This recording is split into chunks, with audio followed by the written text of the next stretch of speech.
This episode of FuelSpillTV is proudly presented by Dwyer's Speedway Laundromat. If you're in the Duluth, Minnesota area, then race on in for a speedy wash.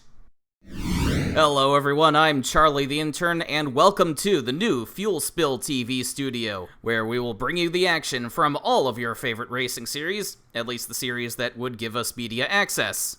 We're expanding our coverage just in time for the last leg of the racing season, and we kick things off tonight with the FARC Trucks series and their 50-lap feature from the Berlin Raceway in Michigan. Points leader Eddie Vero took the fast time but rolled a 4 on the inversion die, which inverted the top 8 positions for the start, putting Michael McKinley on the pole. McKinley, the 2017 series champion, is hoping to break a long and torturous winless streak tonight. He tries to get away as Kyle Pike and Hiram Jennings duel for second, but just a few laps later, McKinley smashes into the back of the stricken number 16 truck of Lou Kirk. A frustrating streak of bad luck and poor performance will continue for Michael McKinley tonight. Hiram Jennings inherited the lead and makes that 4-cylinder engine scream into the corners as he tries to get away from Kyle Pike and Frank Daney Jr., who has moved up into third place. Jennings has never won in the FARC Trucks series despite competing since last year. Points leader Eddie Vero has slowly worked his way up through the field, but he remains in front of his main points rivals, namely Ricky Freeman Jr. in the 03. Colin McNaught blows up in that 71 truck. There's a good bit of money behind that team. There has to be if they're coming all the way from the East Coast to do these races, but McNaught has yet to win in the series. Flip Papadopoulos had the slowest truck on the track, but he still manages to overdrive turn 2 and plant himself in that infamous tire wall. But none of these interruptions were enough to keep Hiram Jennings from losing the lead all night as he cruises to his first FARC Truck Series victory. It certainly felt like a win was coming for Hiram Jennings. He had 4 top 5s coming into tonight's race, although he had not led any laps this season until Michael McKinley's crash. Kyle Pike remained in second place, following up on his win at Knoxville a few weeks ago. Then it's Tommy Winovich in third, points leader Eddie Vero doing a great job moving up into fourth. Then it's Casper Spector rounding out the top 5. Frank Daney Jr. slipped back into sixth place while contending for a top 5. Then it's Buddy McInnes, Ricky Freeman Jr. having a pretty off night by the 03 standards. Then John Bennett and Dan Mayato round out the top 10. And with just 2 races left in the season, Hiram Jennings has vaulted up into second place, just 8 points behind Eddie Vero. We expected Ricky Freeman to be Eddie Vero's main points rival, but obviously Jennings made his own case for the championship tonight. Behind them, we have a tie for 4th between the Lowell Beaver teammates of Buddy McInnes and Tommy Winovich.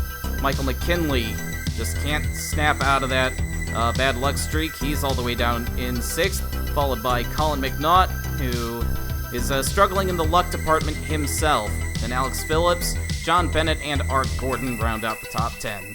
Next up, the FARC Lowe Dollar Series returns to normalcy this week, kicking off a major weekend of racing at the Chicago Motor Speedway in Cicero, Illinois. Hunter Blaze has been leading the point standings in recent weeks, but Taylor Matthews played a little bit of catch-up by participating in the short-handed Russia race, closing to within 17 points of the lead. Meanwhile, Michaela Perry-Jones, who led the standings for much of the season, is still trying to recover from her free fall. We now take you to the highlights of the C9 Antifreeze 99 in the Windy City. Patrick Ashcroft took his second pole in 3 races over Daniel Sharp, who has emerged as a real sleeper for the championship. He hasn't won any races, but consistency has been key for that 77 team, but Patrick Ashcroft gets away at the start. Tim Ruiz led the charge for the several Master Cup drivers in today's race during qualifying, but he's going backwards and getting knocked around, but he's got great car control, keeping it together and showing why he belongs in that series. Daniel Sharp takes advantage of Patrick Ashcroft running wide for a couple corners and sweeps into the lead, but ever so briefly as Ashcroft gets it back together and will duel the 77 down the back straightaway, getting his nose on that inside, almost washing up into Daniel Sharp and knocking him out of the groove, asserting himself in the lead once again. But trouble would be brewing in the back. 2 separate accidents out of turn 4, and a huge hit for Silas White back there in the 79 car.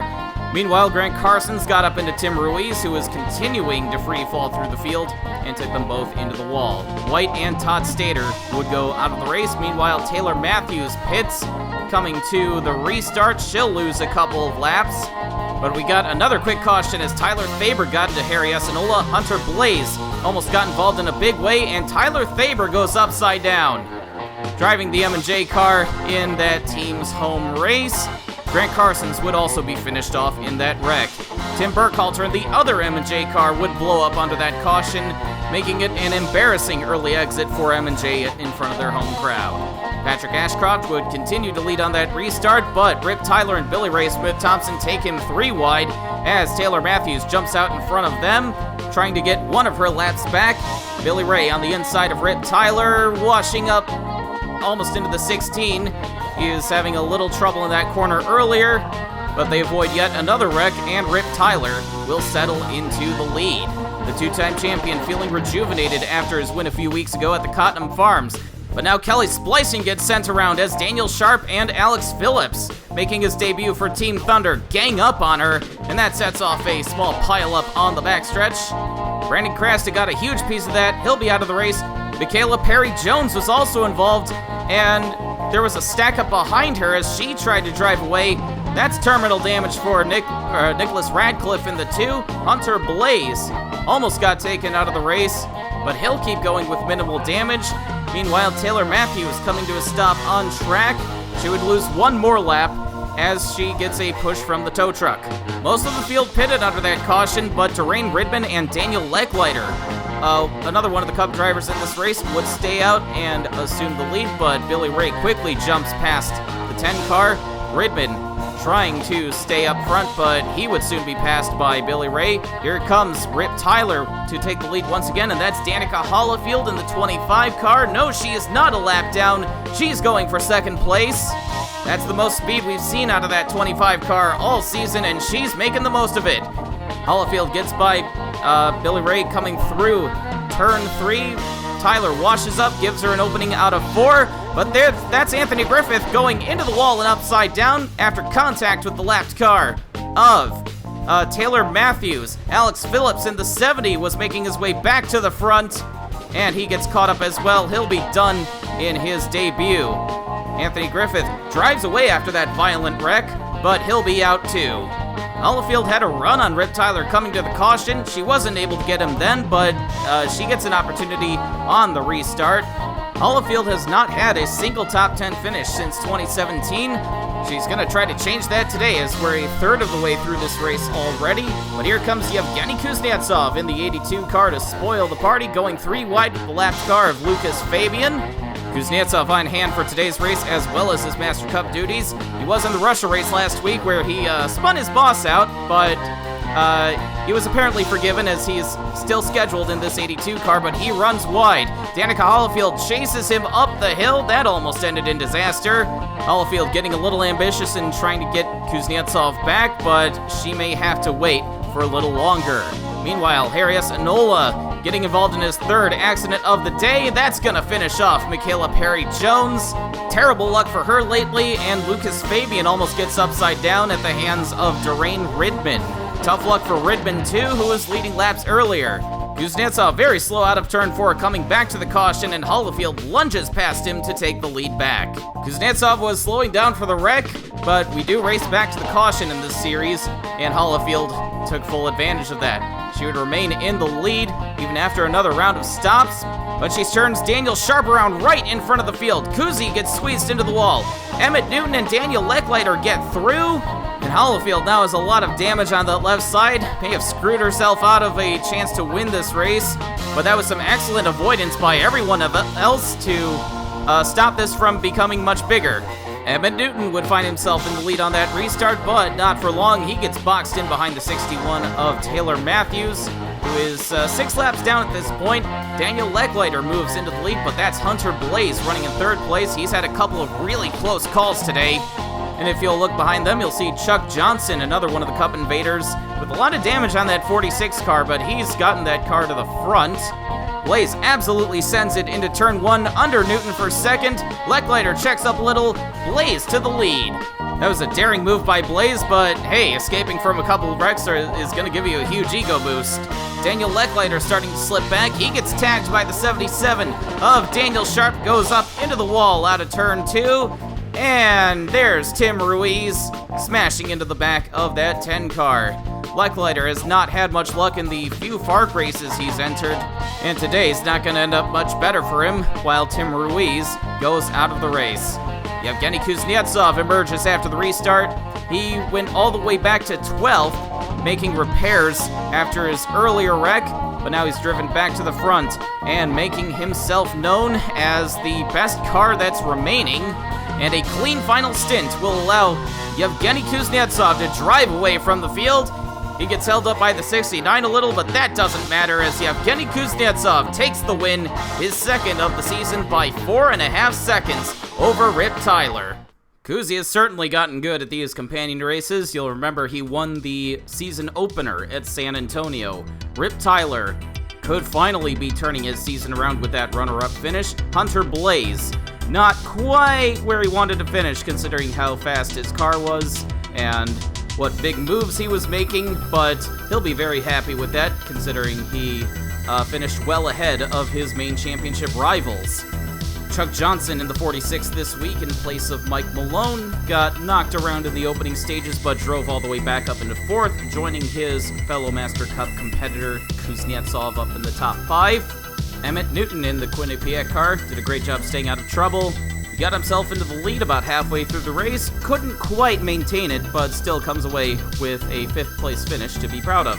Megan Gallagher is also on the rise once again after her first win of the year at Roswell, finishing 6th in the race she won a year ago.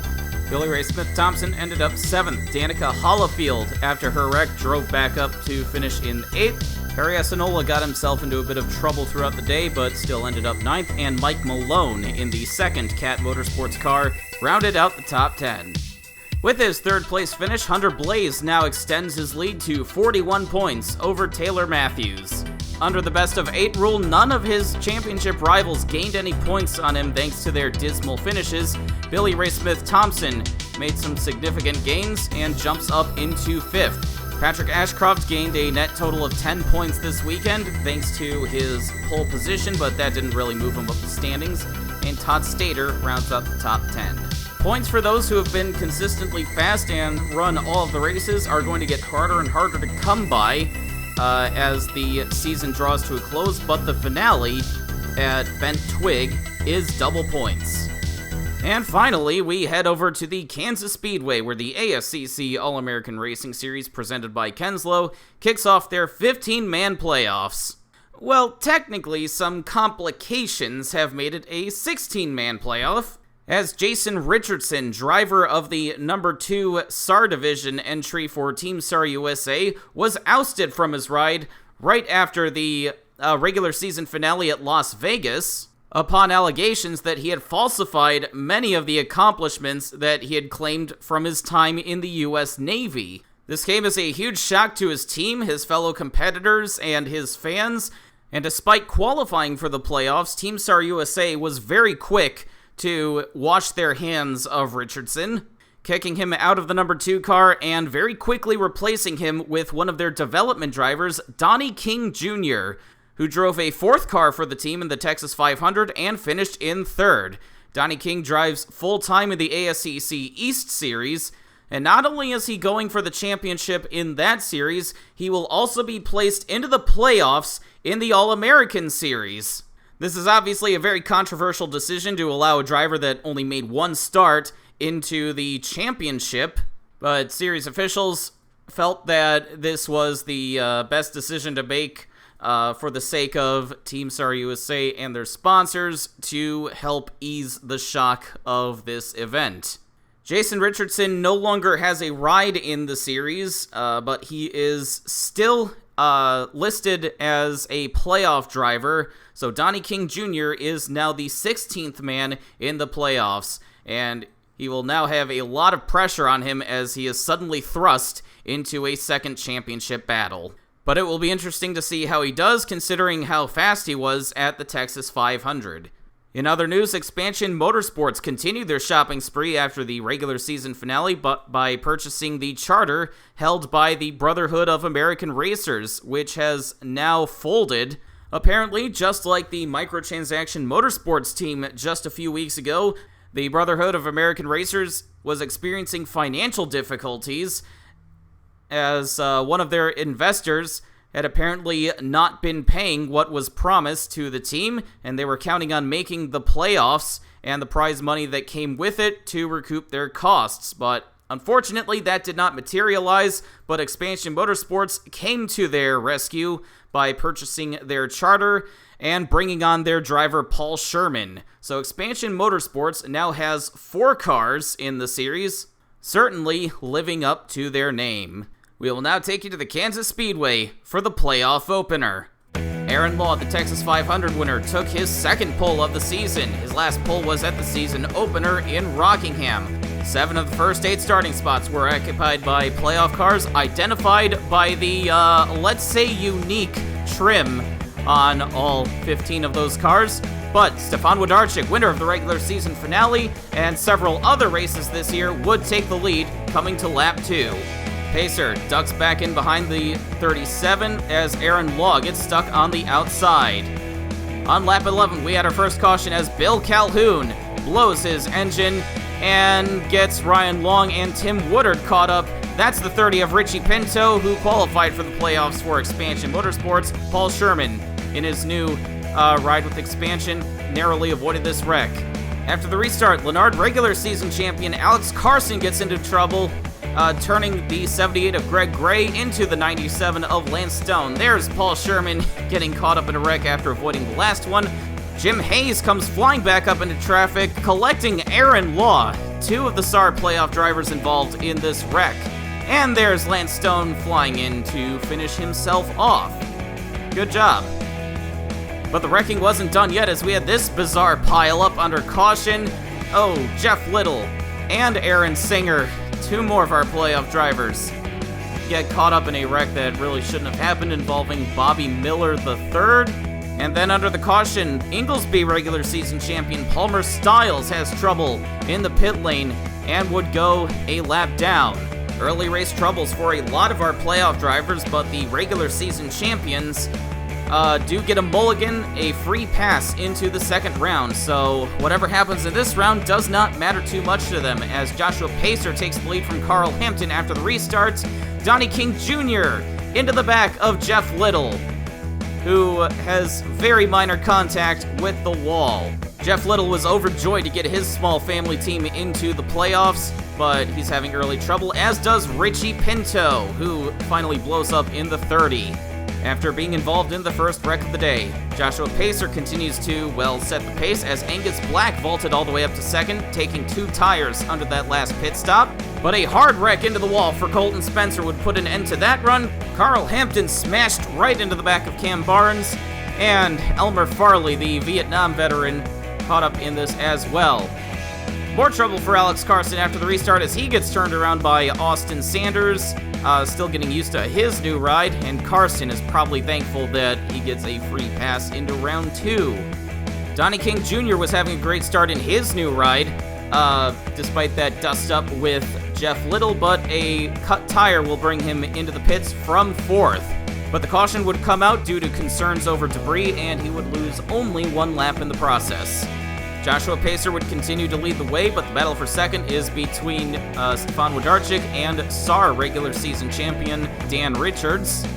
Włodarczyk has not had very good pit stops throughout the day, but he's been driving back through the field, but now he has to contend with Johnson Clapp in the 69 car.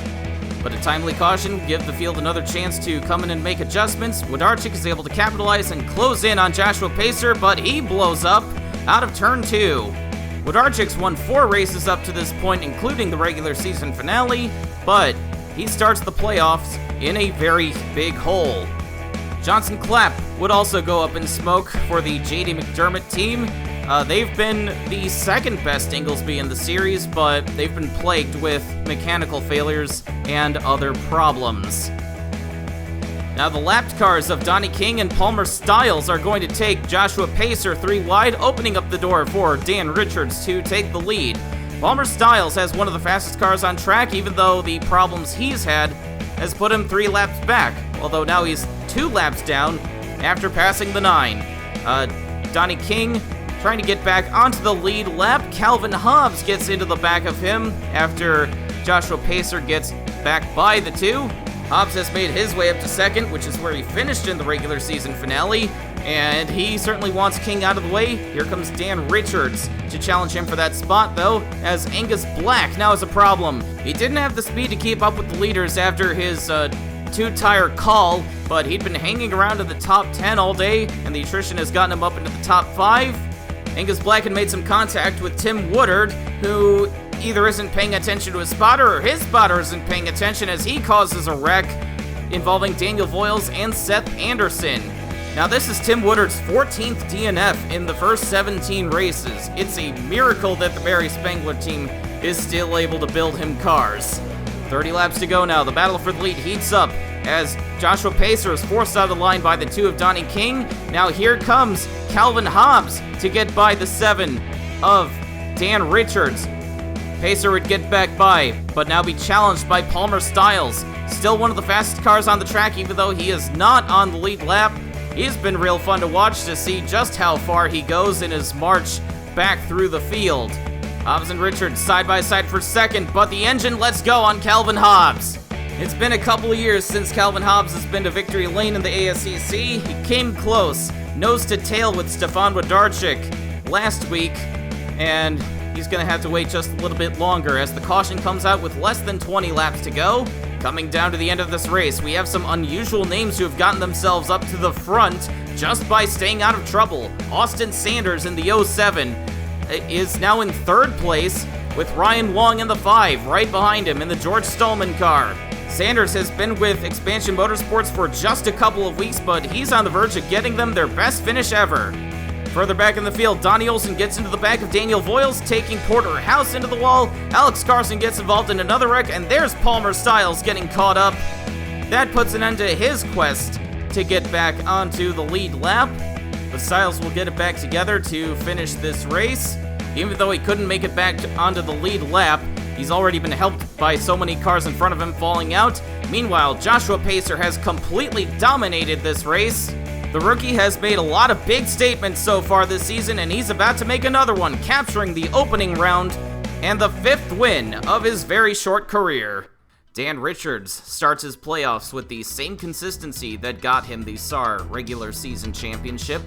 Austin Sanders does a great job with his new team to grab his first career top 5 finish. Ryan Long also delivering a great top 5 for the Stallman team. And Seth Anderson made his way up to 5th. He qualified for the playoffs as an owner driver in the Inglesby division, and just by staying out of most of the trouble that happened around him, he was able to pick his way up into the top 5 and give himself an advantage over the rest of his Inglesby competitors that he'll hope to maintain for the rest of round 1. Greg Gray, Alex Carson, and Porter House were the rest of the cars to finish on the lead lap. Donnie King Jr. in his first race as a regular in ASCC's top division was the first car 1 lap down, and right behind him, rounding out the top 10, is his Team SAR USA teammate, Aaron Law. And now let's look at the SAR division standings after the first round of the playoffs. Obviously, with his 2nd place finish, Dan Richards will lead the division.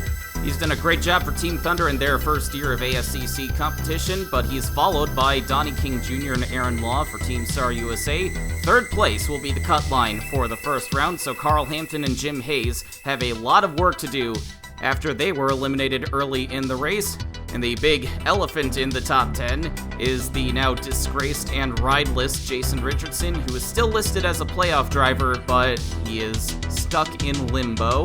As for the battle outside the playoffs, Colton Spencer is the first non-playoff driver with a 5-point gap over Ryan Long. Then Brett Finley and Cam Barnes round out the top 10 in the standings. The battle outside the playoffs is important for those fighting it because there is a decent prize for the top non-playoff driver at the end of the year. And now on to the Lennard standings. Joshua Pacer and Alex Carson sit on top of the playoffs. The Flair Motorsports teammates have been near untouchable for most of the season, and they're continuing that into the playoffs, despite Alex Carson having all of his troubles throughout the day. Jeff Little got into a few scuffles early on in the race, but he soldiered on, and he now sits third, just 3 points above the cut line over Calvin Hobbs and Stefan Wlodarczyk. But remember, Wlodarczyk has been on a little tear himself this season, so I imagine he'll be able to dig himself out of that hole. Greg Gray is the top non-playoff driver in the Lennard standings so far. His 6th place finish today gives him a gap of almost 40 points over Donnie Olson. The Inglesby division has been frankly lopsided in Palmer Stiles' favor, but Seth Anderson leaves Kansas on top. But Stiles, as the Inglesby regular season champion, does get a free pass into round 2 if his bad luck continues. Johnson Clapp, despite blowing his motor, sits third, 5 points above the cut line over Richie Pinto, and Aaron Singer brings up the rear in the Inglesby playoffs. The first 2 non-playoff drivers are the Expansion Motorsports teammates Austin Sanders and Paul Sherman. Winston Orwell and Elmer Farley, the 2 veterans, sit 8th and 9th, and Peter Johnson rounds out the top 10. And there's the checkered flag on this week's episode of FuelSpillTV. Be sure to join us next time as we bring you some short track madness. The ASCC All-American Series and FARC Lowe Dollar Series will invade the Salem Speedway up in Indiana, while the FARC Super Series Late Models will tackle the Madhouse, Bowman Gray Stadium. I'm Charlie the Intern, and I'll see you all next time on FuelSpillTV.